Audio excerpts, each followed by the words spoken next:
Hey guys, tonight we slip quietly into a corner of history where the air feels heavier, the shadows feel thicker, and even the walls seem to remember things they wish they could forget. Picture yourself standing in a room that is not quite modern, not quite ancient, but unmistakably alive with heat, a great Tudor kitchen. Its stone walls sweating under the glow of 6 roaring hearths that burn without mercy. Flames crackle like living creatures, spitting fat and smoke into the air. The scent of roasted meat clings to your clothes, your hair, even your breath. You realize slowly that this immense punishing engine of fire exists not for a festival, not for a banquet meant to feed a kingdom, but for one man, one body, one hunger so deep it reshaped a nation. And before we go any further, let me offer a small warning. You're not going to survive this one. At least, not with your comfort intact. Because tonight we are stepping into the final years of Henry VIII, a king whose appetite did not merely consume animals or wealth or servants, it consumed him. So, before you get comfortable, take a moment to like the video and subscribe, but only if you genuinely enjoy what I do here. Drop a comment below telling me where in the world you're watching from and what time it is for you right now. I always love seeing this strange little constellation of places and hours appear beneath each video, like we're sharing the same candle in different rooms. Now, dim the lights. Maybe turn on a fan for that soft background hum, and let's ease into tonight's journey together. Henry VIII enters our story not as the monstrous figure his final portraits reveal, but as something almost unbelievable when placed beside the ruin he became. He began as a prince whose beauty was repeated like scripture, tall, athletic, golden in youth. His legs were praised in poems. His laughter brightened halls. His strength filled tournaments. Yet inside this radiant young man, just 18 years old when he claimed the throne in the year 1509, there was already a shadow, a small one at first, hardly noticeable unless you were close enough to see it settle behind his eyes. It appeared most clearly when he ate. While other nobles approached meals as ceremony or sustenance, Henry approached the table like a battlefield. He seized food with the certainty of a conqueror, tearing into meats with bare hands as though victory required physical dominance over whatever lay on the plate. Courtiers whispered, even then, that something burned inside him when he ate something not entirely human, something coiled and hungry. But youth has a way of masking the beginnings of disaster, and no one understood that the king's first destruction had already begun not through war, not through politics, not through lust, but through appetite. If you walk with me deeper into the memory of this era, you'll find yourself wandering the corridors of Hampton Court, where echoes still breathe against the walls. The air grows warmer with each step, thick and metallic, until you reach the beating heart of the palace. Henry's kitchens were not kitchens at all. They were industrial furnaces centuries before machinery existed. Hundreds of cooks and kitchen boys labored through heat so intense their faces shone with grease and smoke. Every day, between 6 and 8 tons of oak vanished into flame. Animals by the thousands, sheep, deer, pigs, swans were slaughtered each year, many destined for a single man's table. It was not cooking, it was ritual, it was spectacle. It was a kingdom feeding a hunger that could not be reasoned with. Henry didn't simply eat meals, he staged them. Imagine torches flickering against polished metal plates, arranged in geometric perfection, as though the food itself were troops awaiting command. Trumpets blared not for armies, but for appetizers. Servants marched in formation. Platters arrived as if summoned by decree rather than carried by human hands. The king sat at the head of this grand display, not with gratitude or joy, but with the cold calculation of a commander surveying the battlefield. To him, eating was not survival, it was proof. Proof of dominance, proof of power, proof that the world existed to be taken in, swallowed, and made his. In power, once fed in this way, becomes a kind of addiction. Henry's meals grew larger, stranger, more grotesque. Pies stuffed with animals inside animals, like culinary nesting dolls. Birds cooked in armor of gold leaf, meat served by the dozen, by the hundred.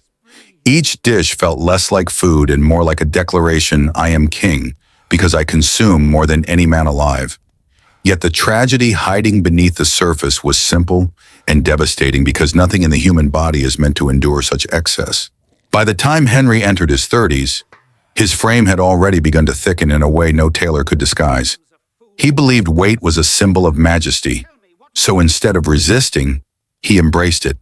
Bigger chairs were built, doorways widened, horses struggled under him.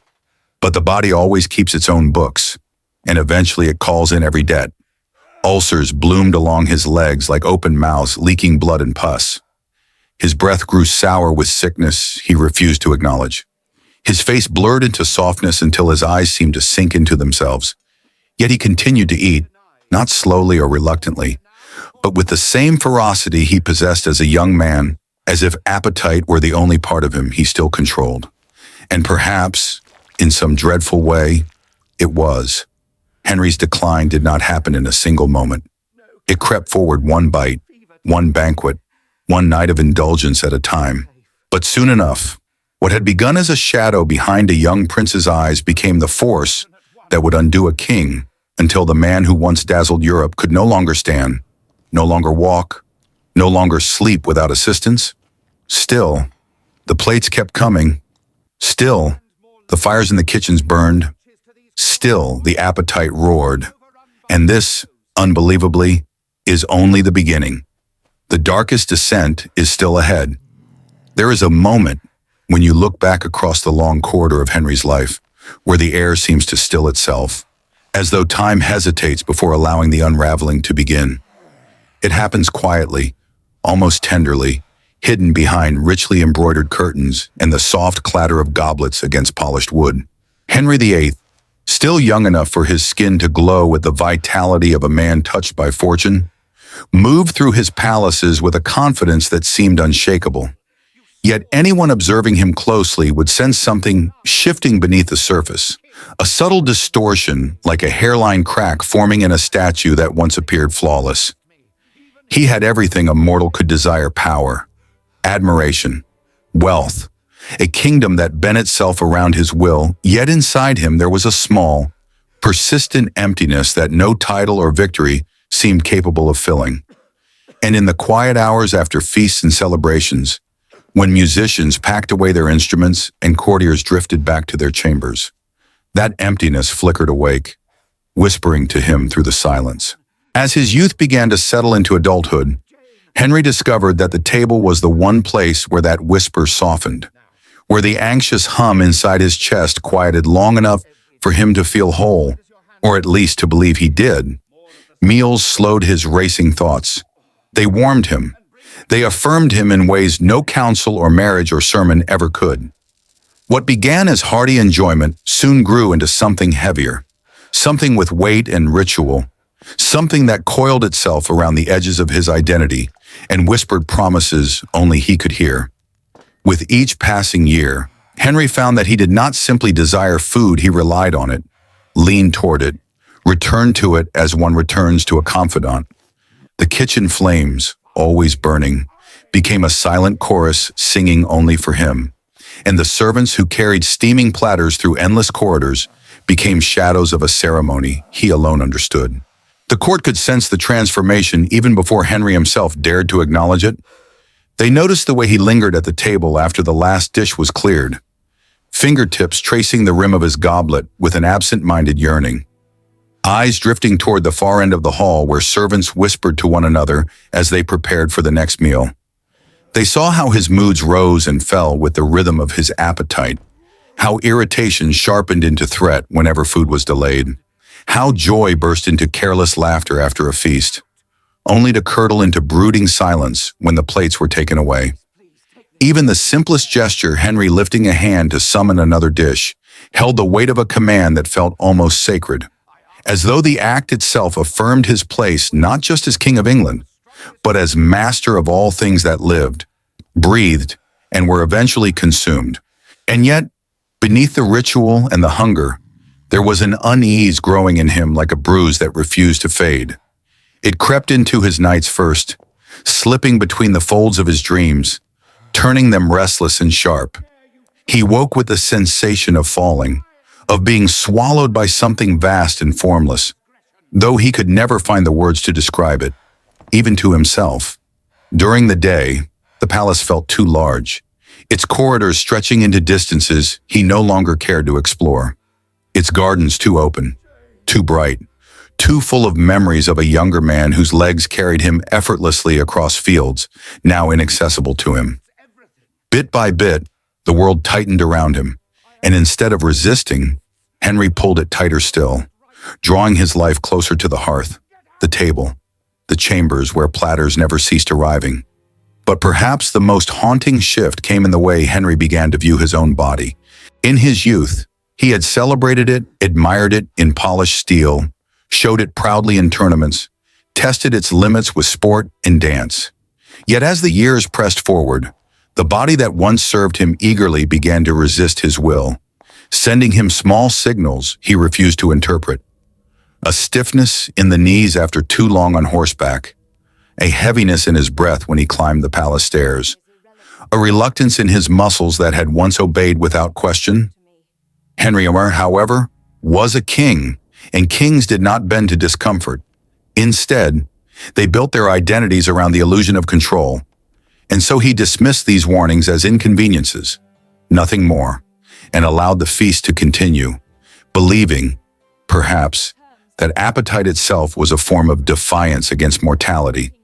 The servants, who saw him more intimately than any courtier or diplomat, knew differently. They saw how his stride slowed, how the regal rhythm of his steps changed from confidence to calculation as he began judging the distance to his chair before rising from it. They saw how his garments required subtle letouts, small stitches at first, then larger adjustments as the fabric strained against the expanding frame beneath it. They saw how he sat longer after meals, leaning back slightly as though lifting the weight of his own body required consideration. And though they never spoke of it aloud, fear being a powerful seal on the lips, they understood with chilling clarity that something irreversible had begun. There was one night, recorded in the quiet notes of a court observer, when the transformation became impossible to ignore. Henry sat at a long oak table after a feast completed hours earlier. The candles had burned low, their wax pooling onto silver trays, casting the king's features in a glow that softened nothing. He was alone except for a single servant tasked with clearing the remains. But instead of rising to retire or ringing for music or entertainment, as he once might have, Henry simply stared at the empty plates before him, eyes unfocused yet full of a longing that frightened the servant more than any outburst could have. It was as though he were looking through the dishes into some private horizon only he could see, a place where hunger and sadness wound together into a single tether pulling him forward. The servant paused, unsure, and in that moment Henry placed a hand flat on the table. Not forcefully, not dramatically, but with the quiet certainty of someone choosing the path he will follow until the end. In that gesture lay the truth of what he was becoming, a man no longer driven by ambition or duty or even desire, but by the subtle gravity of a need that had laced itself into his bones. The appetite was no longer an indulgence. It was a companion, a governor, a fate. And while no one there that night could have predicted how completely it would consume him, the stillness in the hall, the dimming candles, and the king's unwavering gaze suggested that the story of Henry VIII was no longer one of conquest or glory. It was becoming something far slower, heavier, and infinitely darker. As the years drifted onward, the great palace kitchens that served Henry VIII began to change shape in the imagination of those who worked there. What had once felt like a bustling center of royal abundance slowly transformed into something closer to a living creature. Breathing heat, exhaling smoke, pulsing with the frantic rhythms of knives striking wood and cleavers splitting bone. At dawn, when the sky outside Hampton Court was still a dim watercolor of gray and faint blue, the hearths already roared with a fury that belonged less to cooking and more to some primordial force pushing its way into the human world. The air shimmered with heat so intense it blurred the outlines of the scullions rushing past, and the stone floors, slick with blood and fat, reflected the glow of the fires like dark mirrors capturing a world that should not have existed. Every sound echoed too loudly, the crack of joints being split apart, the hiss of dripping fat hitting coals, the groaning of massive wooden tables sagging under the weight of beasts that had been alive only hours earlier. Those who labored there began to feel as though the king himself watched them, even from miles away, as though his hunger was the sun around which the entire palace rotated. They learned not to speak too loudly, not to question the impossible quantities of meat arriving at the gates, not to count the animals because the tally would only make the work feel heavier. It was easier to think of the kitchen as a machine unfeeling, unstoppable, than to recognize that it existed solely to satisfy a single man whose appetite had grown vast enough to distort the natural order. Yet, in the deepest corners of those smoky chambers, there were whispers among the youngest workers that the kitchens were haunted not by ghosts, but by the echo of a hunger so powerful it clung to the air like a scent no washing could remove. Above them, in the grand halls where the results of this labor were displayed, the meals took on a theatricality that bordered on the surreal. Servants carried platters so enormous they required 2 or 3 pairs of trembling hands. The surfaces crowded with creatures that seemed to have merged into unnatural forms. A swan, wings extended in an attitude of frozen flight, might conceal within its rib cage the flesh of smaller birds, each one stuffed with herbs and spices until they formed a mosaic of flavor no mortal palate could possibly distinguish. Entire boars arrived, glazed in honey and studded with cloves that glittered like jewels beneath the torchlight, their mouths propped open with roasted apples, polished to a wet shine. Even pastries appeared as monstrous inventions, baked into shapes that defied explanation, crimped with golden crusts thick enough to withstand the pressure of creatures hidden within. And at the end of the table always sat Henry. He did not merely partake, he presided. Each dish was presented to him with a precision that bordered on reverence. Every movement choreographed so that the king's gaze fell upon the food at the exact moment the platter's steam rose to meet him. His eyes did not widen in surprise or delight. Instead, they narrowed with the cool scrutiny of a sovereign accustomed to power bending itself before him. His hands, once steady from hours spent wielding swords and lances, now trembled slightly, not with weakness, but with an urgency that unsettled those who watched closely. He tore bread slowly, almost thoughtfully, as if measuring the distance between hunger and satisfaction, and he carved meat with the precision of someone dissecting his own fears rather than indulging a pleasure. Beneath all of it, however, lay an unmistakable truth. Eating had become the king's unspoken kingdom, the place where his authority remained absolute, untouched by politics, untouched by aging, untouched even by the creeping sickness that was beginning to lace itself through his limbs. For those who attended these feasts, the atmosphere shifted with unnerving subtlety. Laughter softened, as though afraid to rise above the scraping of knives. Musicians played more cautiously, sensing the volatility in the room, the way Henry's mood could tilt with the slightest change in the meal's timing or flavor. And the servants, whose lives depended on remaining invisible, perfected the art of moving like shadows, slipping between tables with such quiet precision that plates were replaced and wine refilled without a single glance directed toward the king's face. They understood instinctively that something in him had begun to unravel, and that food, once the source of his joy, held him now in a grip that felt more like captivity than pleasure. It was not the quantity that frightened them anymore, but the way Henry's expressions shifted during the meals, veering unexpectedly from indulgence to disappointment to something colder, a kind of hollow yearning that no amount of nourishment could satisfy. In private moments, the truth revealed itself even more clearly. Henry began demanding menus written like military orders, long lists of meats and pastries arranged in strict sequences that he revised with the gravity of someone negotiating a treaty. He paced while his cooks read them aloud, interrupting to ask how long each dish would require, how many men were needed, how many animals would be slaughtered, and whether the ovens could bear the strain. To the cooks, these conversations felt less like discussions about food and more like planning for a campaign. Only the enemy Henry sought to conquer was invisible and lived somewhere inside him, a gnawing presence that urged him toward ever larger quantities, ever richer flavors, ever more elaborate spectacles. At times, as he stood before a freshly delivered feast, Henry's expression betrayed a flicker of something strange and almost vulnerable. It resembled anticipation, yes, but also dread.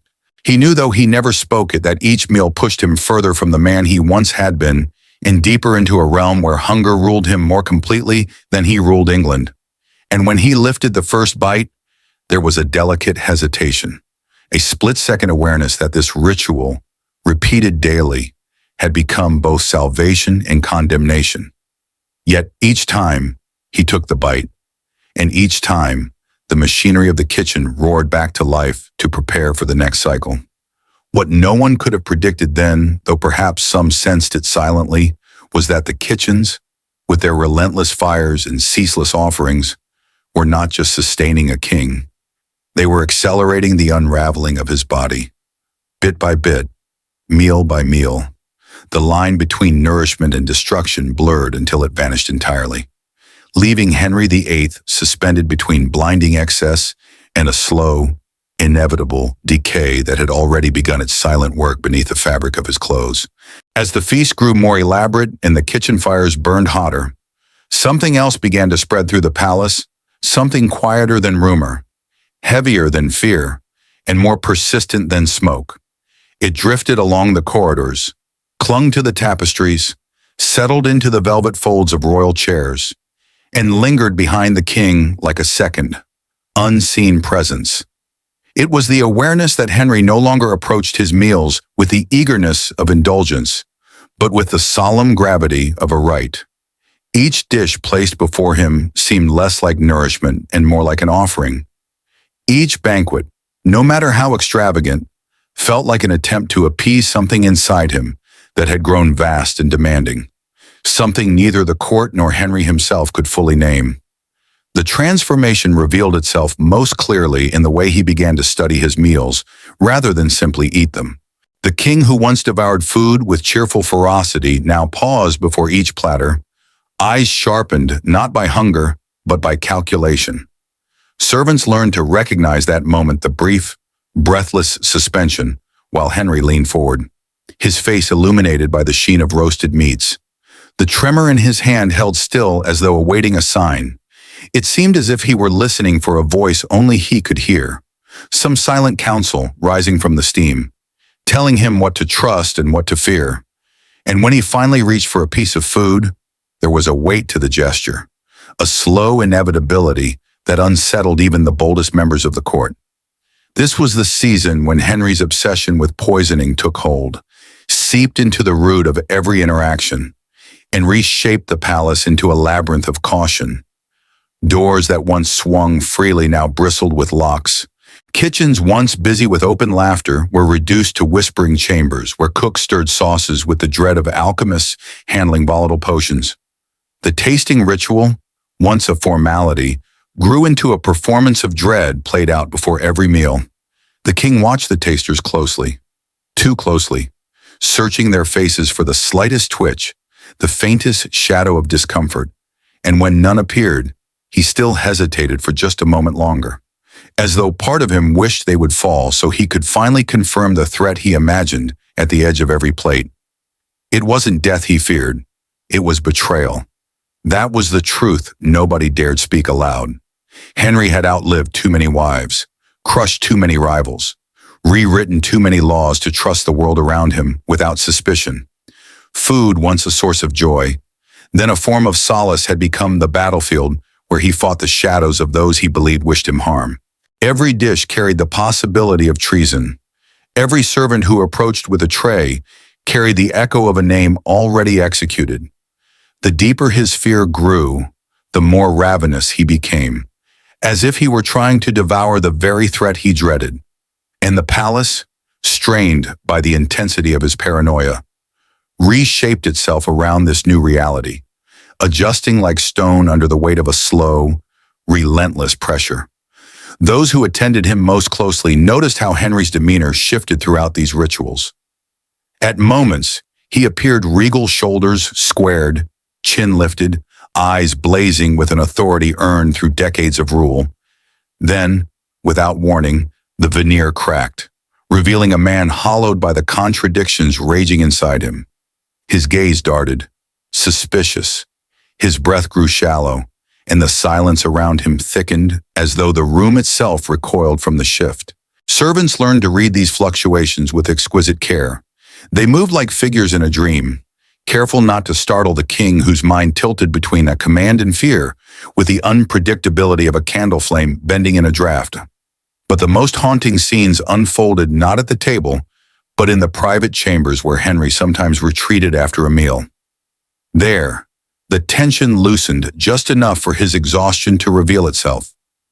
He would sit alone for long stretches of time, surrounded by plates he had ordered left untouched, staring at them with a longing more complicated than hunger. Sometimes he touched the rim of a dish with the gentleness of someone recalling a memory rather than anticipating a meal. Other times he leaned back, eyes closed, fingers resting on the armrests as if holding himself together required physical effort. In these rare, unguarded moments, the king resembled not the tyrant history remembers, but a man quietly grieving the life he once lived: the tournaments, the hunts, the nights of laughter and music that now existed only at the edges of his fading vigor. Yet even in sorrow, the hunger returned. It was not a simple craving, not a desire for taste or fullness, but a deeper, emptier ache that demanded to be filled, an ache that no physician could diagnose and no servant could soothe. It tugged at him, drawing him back to the table with a magnetic inevitability, and each time he yielded, a little more of the man he had been slipped away. His meals grew slower but heavier, punctuated by long silences, each bite an unspoken conversation between the king and the darker force settling inside him. That force isolated him, not visibly at first, but in the subtle way people drifted further back during meals, the way musicians softened their songs, the way courtiers found excuses to avoid the late evening banquets they once coveted invitations to. The palace began to feel colder despite the roaring fires, not in temperature, but in spirit, as though every stone sensed the burden of a monarch eating not for pleasure, but to stave off something far more threatening than hunger. What made it all the more tragic was that Henry did not fully understand the transformation unfolding within him. He attributed the heaviness in his limbs to age, the sourness of his breath to nights spent in uneasy sleep, the rising pain in his legs to injuries suffered long ago. Yet deep down, in moments of rare clarity, he must have felt the truth creeping through him that his once powerful body was beginning to betray him, that the rituals he relied on to steady his mind were eroding the very vessel he depended upon to rule. And as his paranoia tightened its grip, as the banquets grew darker and the palace more silent, Henry continued down the path with the strange, resigned determination of a man who senses the cliff ahead, but cannot stop walking toward it. As Henry's fear of betrayal deepened, his body began revealing its own quiet rebellion, a rebellion far more patient and cruel than any uprising of men could have been. It started in the legs that had once carried him across tournament fields with thundering grace, the same legs that poets described as pillars of a king fashioned for glory. Now, beneath embroidered hose and layers of brocade, they throbbed with a heat that felt unnatural, as though something inside them had soured and begun to glow with a dim, festering rage. The ulcers came first as small irritations, spots of tenderness the king dismissed with a wave of his hand. Yet these faint warnings swelled into open wounds that refused to close, their edges soft and weeping, their centers dark and slick with infection that climbed slowly through the flesh like ivy binding itself to a dying tree. Attendants approached with bowls of vinegar and wine infusions meant to cleanse the wounds. But when they peeled back the linen wrappings, an odor lifted into the air, thick, metallic, sweet in the way rotting fruit is sweet, something that clung to the nostrils and haunted the men even after they left the room. Henry, who had once been vain in the way only the young and beautiful can be, now insisted on fewer mirrors, He no longer wished to see the reflection of a body that betrayed him with each passing month. His steps grew less confident, less fluid, the limp more pronounced, though he tried to hide it with the authority of his stride. But beneath the velvet and jewels, the truth gnawed relentlessly. When he walked, the pain flared in fiery bursts that made his vision tighten at the edges. When he sat, the pressure forced the wounds to weep anew. When he slept, which he did less and less, he woke to sheets stained with the evidence of his body's slow disintegration. And every morning, as servants lifted him carefully from the bed, his heart beat with a faint embarrassment, a flicker of knowledge that the king who once danced effortlessly now required hands on each side to prevent him from collapsing. Yet even as his discomfort deepened, Henry's appetite refused to diminish. It roared within him as if inflamed by his suffering, rising to meet his fear with equal ferocity. A strange, unspoken equation began to shape itself around the palace the weaker his body grew. The stronger his hunger became. His meals lengthened, stretching into hours. Sometimes he demanded food in the night, not because he was awake, but because he had drifted into a half-dreaming state where he reached for meat and bread with the instinct of a drowning man reaching for a rope.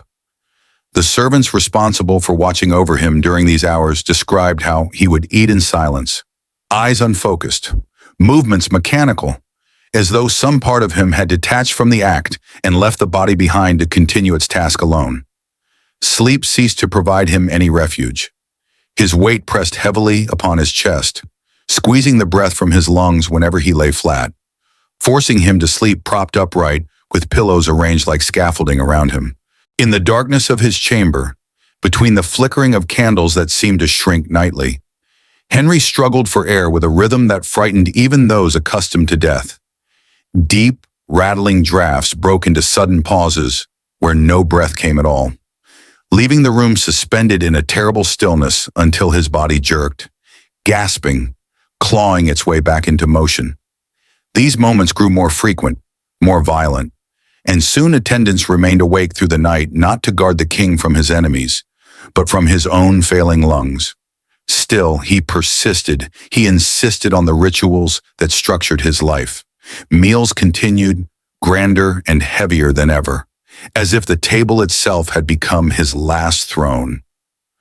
Courtiers watched with a mixture of fascination and unease as Henry tore into food with an intensity that bordered on feral, jaws working with grim determination, each swallow sounding like an argument against mortality. Wine dripped into his beard, grease coated his fingers, but no one dared approach with a cloth unless summoned. The king ate as though he could defy the truth pressing inward from all sides, as though he could drown the decay in excess, as though he could fill the growing hollowness inside him with the weight of entire animals carved down to bone. There were evenings when the pain overwhelmed him so suddenly he froze mid-bite, eyes wide, lips parted, hand hovering above a platter. In those suspended seconds, the court fell absolutely silent, every breath held, every heartbeat stretched thin until the moment passed, and Henry resumed chewing with renewed force, as though punishing the food for daring to interrupt him. Other times he erupted into anger without warning, sweeping tables clean with a single motion, dishes shattering against the floor, while courtiers flinched backward like startled birds. And then, narrowing his eyes, he would demand the entire feast be brought again fresh, untouched, perfect because something inside him recoiled at the idea of incompleteness, of interruption, of absence. But the palace did not merely adjust to these moods, it absorbed them. Corridors became quieter, conversations gentler, musicians played softer, servants stepped lighter. It was as if the castle itself sensed the forces twisting within its king and sought to cushion the world around him, to soften the edges of the reality he refused to confront. And in that softened, muted world, Henry began to drift not forward, not backward, but inward toward the place where his fears, his appetites, and his deteriorating body knotted themselves together into one thick, suffocating thread. On rare night, and when the pain loosened its grip and his mind appeared briefly untouched by fever or suspicion, Henry would touch the edge of his leg wounds with a strange, almost contemplative gentleness, as if trying to understand the betrayal written there. The ulcers pulsed faintly beneath his fingertips, warm with the heat of infection, glistening under the candlelight like dark wells opening into a depth no physician or priest could fathom. And though he never spoke of it aloud, some part of him must have known that this was the shape of his ending, that the great king, conqueror of wills and maker of kingdoms, would not fall in battle or by treason, but by a slow devouring that began within him and now advanced relentlessly toward his heart. As Henry's world narrowed further, folding in on itself like parchment exposed too long to heat, the rooms around him began to feel less like the chambers of a monarch and more like the dim interior of a creature withdrawing into its own shell. The windows once thrown open to let in the laughter of courtiers and the bright scent of gardens now remained shuttered to keep out drafts that irritated his failing lungs. Tapestries muted sound rather than decorating walls. Candles burned low, not for atmosphere, but because their full flames troubled his eyes. And in this soft darkness, Henry began slipping into stretches of solitude that unsettled even those accustomed to his moods. For these were not the brooding silences of a temperamental king. They were silences that felt inhabited, as though something unseen sat with him, breathing just out of sight. The deeper he withdrew, the more his thoughts tightened into strange patterns, circling familiar fears until they lost connection to the world outside his mind. Food, which had once been his comfort and his ritual of control, now grew tangled with suspicion in ways that distorted his perception of the people around him. A dish arriving too quickly could trigger a glare sharp enough to make a grown man tremble. A delay of even seconds could ignite a rage fierce enough to send servants scattering. And yet, in the lull that followed each outburst, Henry often appeared confused by his own reaction, as though surprised by the violence that had moved through him. It was during these moments that he looked older than any portrait had ever captured, the weight of his body mirrored by the weight inside his eyes, that heavy, weary awareness that something within him was slipping beyond his grasp. But it was not only fear that hollowed him, it was delusion, creeping quietly through the cracks of his isolation. At times, Henry insisted meals had been tampered with even before they reached him, demanding they be remade from scratch, the kitchens alerting every worker as though a crime had been committed. Other nights he believed dishes had vanished before he touched them, and he would question everyone present not in anger, but in a disoriented bewilderment that was somehow more painful to witness. He spoke of flavors that were not there, of spices he had never tasted, of textures that made no sense, describing sensations as vivid as dreams, yet as untethered as smoke. Physicians whispered among themselves that his mind was beginning to fracture under the pressure of illness and excess, but they kept those whispers quiet, for the king tolerated no acknowledgement of weakness. His sleep, already fragile, began collapsing into fragmented intervals marked by disturbances that shook the palace awake. Sometimes he woke abruptly, gasping in the half-darkness, convinced that someone had stepped into his chamber. Other nights, he called out names that belonged to people long dead wives whose ghosts clung to his memory, friends turned enemies, children lost before they could become adults. When attendants rushed to his side, they often found him drenched in sweat, eyes wide, attempting to place himself in time as though the years had begun slipping out of order inside his mind. And each time they calmed him, each time they arranged the pillows or cooled his feverish skin, they felt the tremor of his body beneath their hands, a trembling that grew more pronounced as the nights wore on. Yet even in these moments of disorientation, hunger threaded itself through him with a precision that felt almost cruel. The ache returned before dawn, calling him back to the table even when he lacked the strength to rise. Servants lifted him carefully too quickly, and he winced in agony. Too slowly, and he barked in impatience, and lowered him into a chair constructed to hold a body that no longer resembled the man who once ruled tournaments. His stomach, distended and heavy, groaned audibly as he ate. Yet he continued as though compelled by a force older than desire, older even than habit. He summoned dish after dish, his appetite flickering between desperation and numbness. Each bite swallowed with an effort that made his throat work visibly beneath the folds of his swollen neck. And when finally he pushed the plates away, exhausted and glazed with sweat, his expression carried no satisfaction, only the faint bewilderment of a man trying to understand what he was becoming. In the hallways, away from the king's hearing, servants whispered that Henry no longer ate for pleasure at all, but for fear of what would happen if he stopped.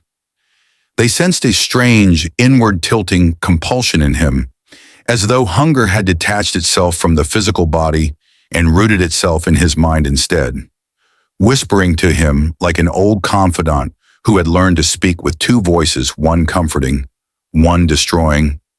Even his closest advisors, men hardened by years of war, politics, and palace intrigue, found themselves unsettled by the king's presence, for he radiated an intensity that felt less like authority and more like a candle burning too fiercely at the end of its wick.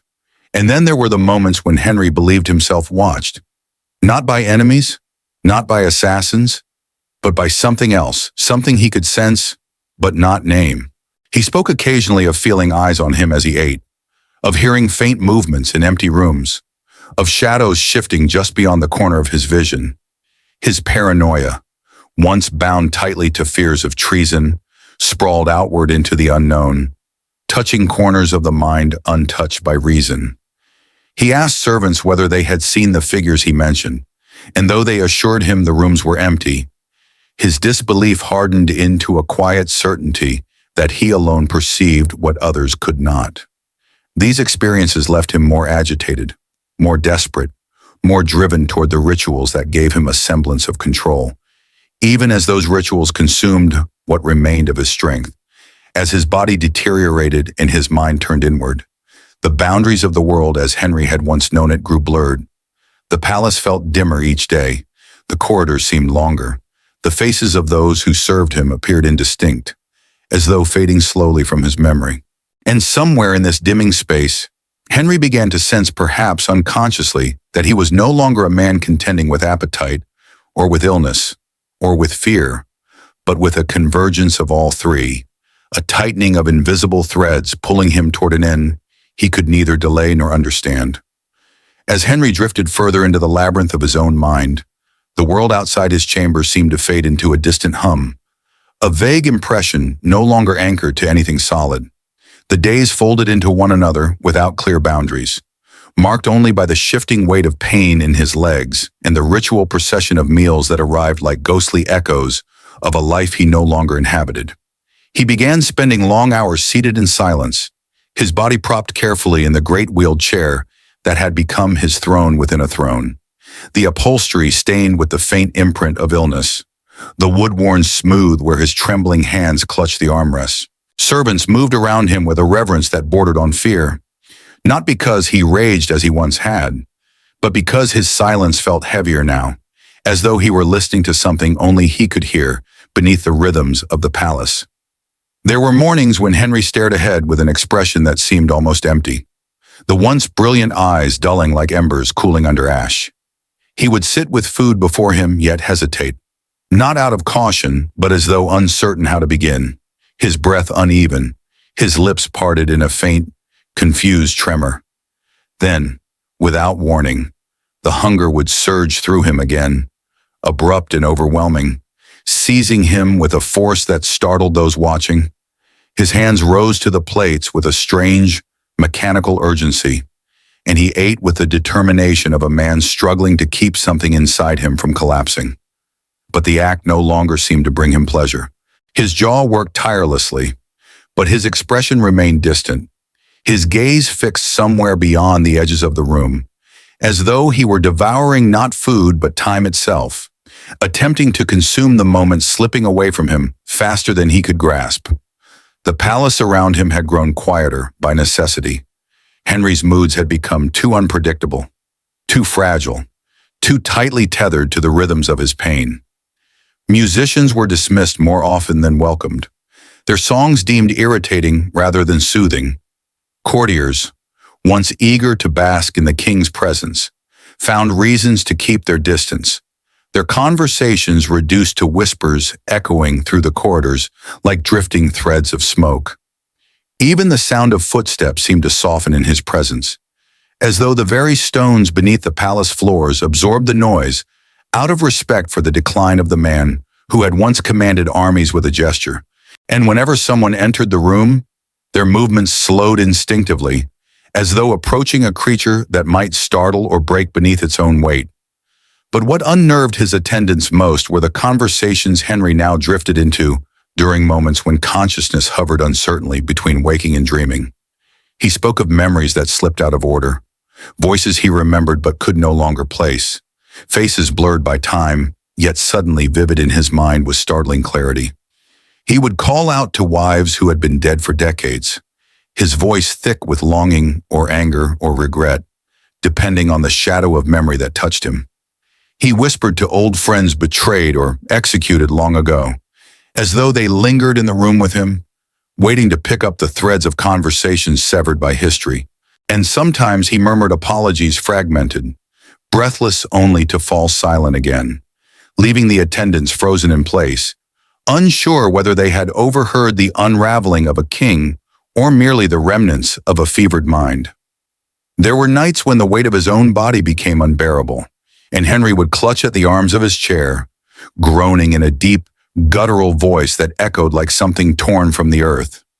The ulcers on his legs, raw and unyielding, throbbed with the steady beat of his failing heart, releasing their foul scent into the air until even the bravest servants struggled to remain at his side. Yet, despite the agony, he refused to be left alone. He demanded attendance nearby at all times, as though solitude itself had become another threat he could not face. They watched in helplessness as he shifted restlessly, unable to find a position free from pain, his breath rasping in sharp bursts, his hands trembling violently with each movement. And when exhaustion finally overtook him, he slumped forward, chin against his chest, drifting into shallow, fragmented sleep that lasted only minutes before the pain jerked him awake again. But the most haunting change came in the form of a new and inexplicable behavior. Henry began hoarding food.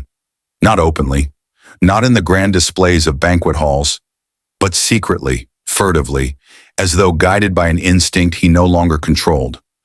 Servants discovered hidden rolls tucked under cushions, meat wrapped in cloth and placed beneath his bed, small pieces of cheese or bread concealed inside the deep pockets of his robes. These were not acts of hunger. He would forget they were there. Instead, they seemed like gestures rooted in a primal fear, as though part of him believed he might one day be abandoned, deprived, or left defenseless. This fear was irrational for a king surrounded by abundance, yet it gripped him with a quiet intensity that alarmed even those who had grown accustomed to his decline. It marked a deeper unraveling, a fracture of reasoning that blurred the boundary between man and instinct. The palace staff learned to move these hidden scraps away gently, discreetly, so as not to embarrass him. But Henry always seemed to sense their absence. He would stare at the attendants with a suspicion that tightened the air around him, his voice low and uncertain as he asked whether anyone had touched his belongings. And though he rarely grew angry in these moments, the sadness in his eyes was more devastating than rage. It was the look of a man who no longer trusted his own world, no longer recognized the boundaries of his safety, no longer distinguished between the threats of enemies and the shadows of his own failing mind. As the weeks drifted onward, Henry's world grew narrower still, shrinking to the space between his chair and the table, where meals continued to arrive, like offerings to a deity unraveling under the weight of its own existence. And though the palace had once celebrated his grandeur, his victories, his imposing strength, it now carried the heavy quiet of a place watching something immense collapse inward, folding into itself like a dying star. The weeks that followed carried Henry into a state where time itself seemed to lose meaning, stretching and compressing like breath inside a failing body. The rhythms of the palace, once driven by court ceremonies, political audiences, and the bustling routines of hundreds of attendants, shifted to revolve around a single, oppressive truth the king could no longer stand, not without ropes, pulleys, and the coordinated strength of men who feared dropping him more than they feared death itself. His body had grown so immense and unmanageable that each attempt to move him became an ordeal, a ritual of strain and caution performed by attendants who whispered instructions to one another as though handling a sacred relic on the verge of breaking apart. And in a way, that was exactly what he had become, a relic of a man who once embodied the ferocity of England, but now sat in his padded chair like a ruin, too heavy to lift and too decayed to abandon. Every morning began with the same grim procession. Servants entered with lowered eyes, their expressions composed into polite masks that could not entirely conceal their dread. They approached the king with delicate precision, adjusting the straps of the harness that would hoist him from the bed, the ropes creaking under the strain before his swollen body even began to rise. Henry groaned as the cords tightened, the sound low and involuntary, echoing through the chamber with a helplessness that struck those present like a physical blow. When at last he was lowered into his chair, the cushions sank dangerously, and attendants had to brace the sides to prevent the wood from splintering beneath him. Only when he was settled did they step back, faces pale, breaths uneven, as though they had survived a moment of genuine peril. But the true ordeal came each night, when the weight of his body trapped him in a cycle of suffocating half-sleep. Unable to lie flat without risking his breath cutting off entirely, he remained propped upright in a throne-like arrangement of pillows and bolsters that held him rigid as the dark hours stretched on. There were moments when he drifted, head slumping forward, mouth falling open in a slack, exhausted gape, only to jerk awake moments later with a choking gasp that sent ripples of panic through the room. Attendants waited through these nights with a vigilance that slowly eroded their nerves. They flinched when he stirred, straightened instantly when he moaned, and rushed to his side when his breathing faltered. Though there was little they could do except fan air toward his face and pray the next breath would come. As his physical world collapsed into immobility, Henry's meals mutated into something grotesque, no longer banquets, but burdens, no longer pleasures, but punishments that he inflicted upon himself with grim, dull persistence. The food arrived in vast quantities out of habit, tradition, and fear of denying him anything he demanded. Yet the once kingly appetite now flickered unpredictably, sometimes surging late in the night when his mind wandered into strange, delirious spaces, sometimes vanishing for hours only to return with a ravenous desperation that startled even those accustomed to his excess. When he ate, it was with a frantic determination, tearing at meat with trembling hands, as though devouring food was his last remaining claim to control over a life slipping away through every crack of his weakening body. Grease gathered on his chin and pooled in the folds of his neck, dripping onto his garments while servants hovered nearby with claws they were too afraid to use without permission. There were terrible moments when his strength failed mid-bite, and his hand froze halfway to his mouth. Fingers curled around a piece of meat that trembled with the effort of being held aloft. His eyes would glaze, not with solemn reflection or pain, but with a blankness so profound it frightened those who saw it. In those moments, it appeared as though he had briefly forgotten what he was doing, who he was, or where he sat, suspended between hunger and exhaustion in a place where consciousness thinned like mist. Then, with a sudden groan, he would force the food into his mouth, chewing mechanically, each bite an act of defiant survival rather than nourishment. The air in his chamber grew unbearable. The ulcers on his legs, already gaping wounds that refused to heal, now seeped continuously, oozing fluids that emitted a stench so potent it clung to the walls, the draperies, even the hair of everyone who entered. Physicians tried everything: wine-soaked compresses, herbal poultices, mixtures of honey and vinegar, but the infections had burrowed too deeply, eating into the flesh and bone with an inexorable persistence. When attendants bent to wrap the wounds, many had to turn their faces away to fight back waves of nausea, and some were never able to return after witnessing the condition up close. Henry, aware of their reactions even when they tried to hide them, became more irritable, more suspicious, more withdrawn, as though each involuntary flinch confirmed a fear he had carried for too long, that his body was no longer a symbol of power, but a spectacle of decay. Yet for all the rot, for all the pain, for all the terror of his own failing breath, Henry still demanded ceremony. He still required an audience when he ate. Even though the courtiers who once vied for proximity now shrank into the shadows, sitting as far as they dared from the king's chair. The feast spectacle had become an inversion of its former glory, a grotesque performance where the music was muted, the laughter extinguished, and the onlookers watched with a kind of morbid reverence, unsure whether they were witnessing a meal or a slow unraveling of the man who had once commanded the world's attention. And perhaps in some dim corner of his unraveling mind, Henry sensed this diminishing audience, this shrinking circle of those willing to remain near him, because on nights when his strength wavered and his breath labored, he would glance around the dim hall with an expression that flickered just briefly between loneliness and disbelief, as though he could not understand how a king whose footsteps once shook the ground had become a man whose presence emptied rooms. His hand would hover over the table, then fall limply to his side, his chest rising in shallow, uneven motions that revealed far more than words could have the awareness that the old rituals no longer disguised the truth, that the body he had relied upon for power, pleasure, and intimidation was abandoning him inch by inch, leaving only a throne surrounded by echoes.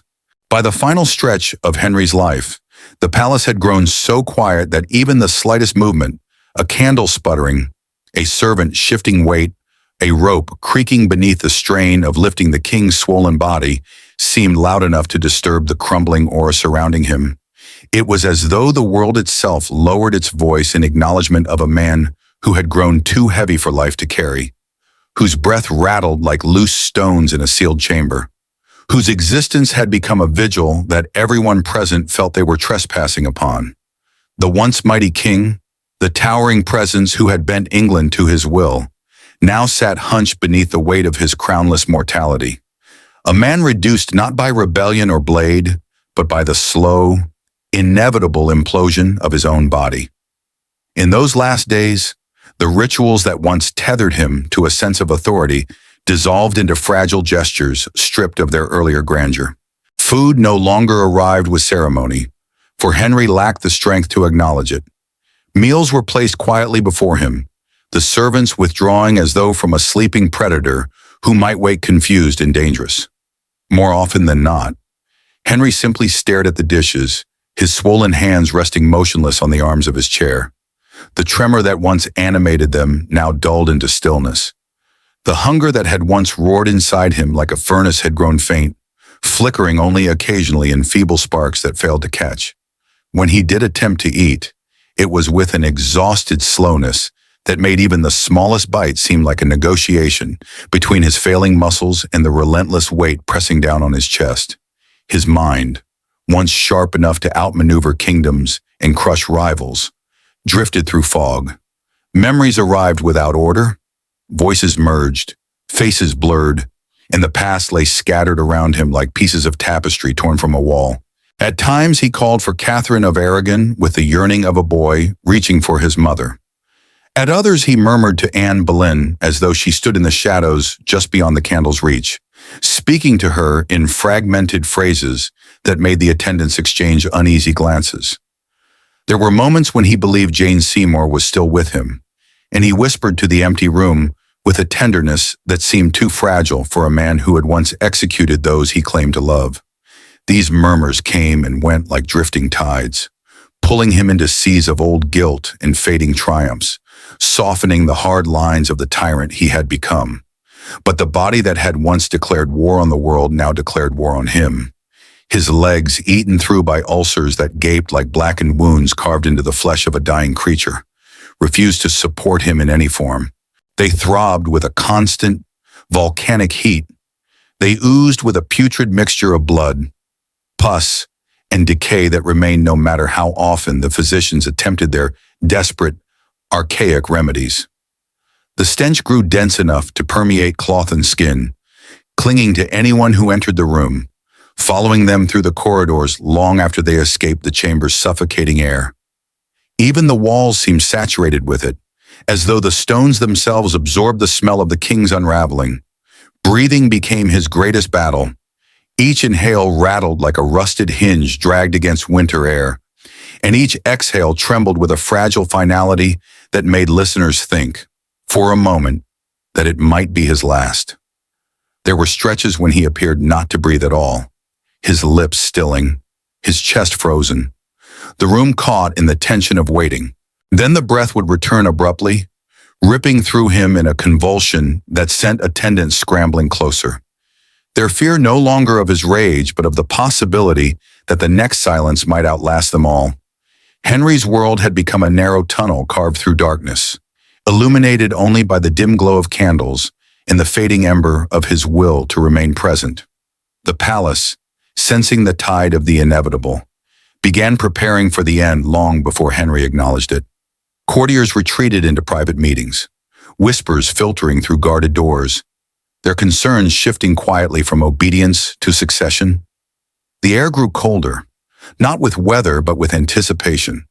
The servants moved with an even deeper caution, minds split between their duties and the uncomfortable truth that the king who once terrified them was now a man they pitied. And yet, even in his ruined state, Henry retained a shadow of authority that made the world hesitate around him. No one dared speak of death in his presence. No one dared suggest priests. No one dared prepare him for the crossing that approached like a slow tide. But death arrived anyway, not with drama or thunder, but with the quiet insistence of something that had been waiting patiently for years. On his final night, Henry drifted between delirium and lucidity, mumbling incoherently as attendants dabbed his forehead with cool cloths and tried to steady his shuddering breath. His eyes opened rarely, and when they did, they gleamed with a film of pain and distant recognition, as though he saw not the faces before him, but the ghosts of a life lived too fiercely, too wastefully, too loudly. Servants held their positions with trembling resolve, watching as the immense body that had once symbolized power became a monument to decay. The ropes and pulleys used to lift him earlier now hung unused, swaying slightly in the stagnant air like remnants of a performance no longer needed.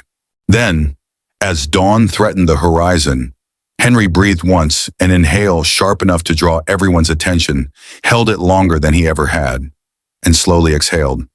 The breath left him like a thread unraveling from a frayed tapestry. His chest did not rise again. His hands slackened. His eyes drifted shut, not with peace, but with the weight of a man collapsing inward for the final time. No proclamation marked the moment, no trumpet, no ceremony. Only the dim light of candles flickering against walls that had witnessed too much, and the silent understanding that the king who had once commanded England with terrifying certainty had finally been claimed by the very forces he believed he controlled. The attendants stepped back, heads bowed, but the silence was shattered minutes later by a sound none of them would forget, the first groan of the body beginning to bloat in death. Henry's corpse expanded quickly, grotesquely, the gases of decay building within him with a ferocity that mirrored the life he had lived. By the time the coffin was lifted and borne through the palace halls, its seams strained under the pressure, and as those carrying it paused along the route, the wood splintered with a violent crack. A swell of dark fluid surged forth, spilling across the floor in a wave that made witnesses recoil in horror, the smell rising in a thick, suffocating cloud. It was the final punctuation to a life defined by excess of body that refused containment even in death. And the palace, at last, exhaled, not in relief, not in triumph, but in the muted, sorrowful fatigue of a place that had carried a man too heavy for life, too heavy for memory, too heavy even for the coffin meant to hold him.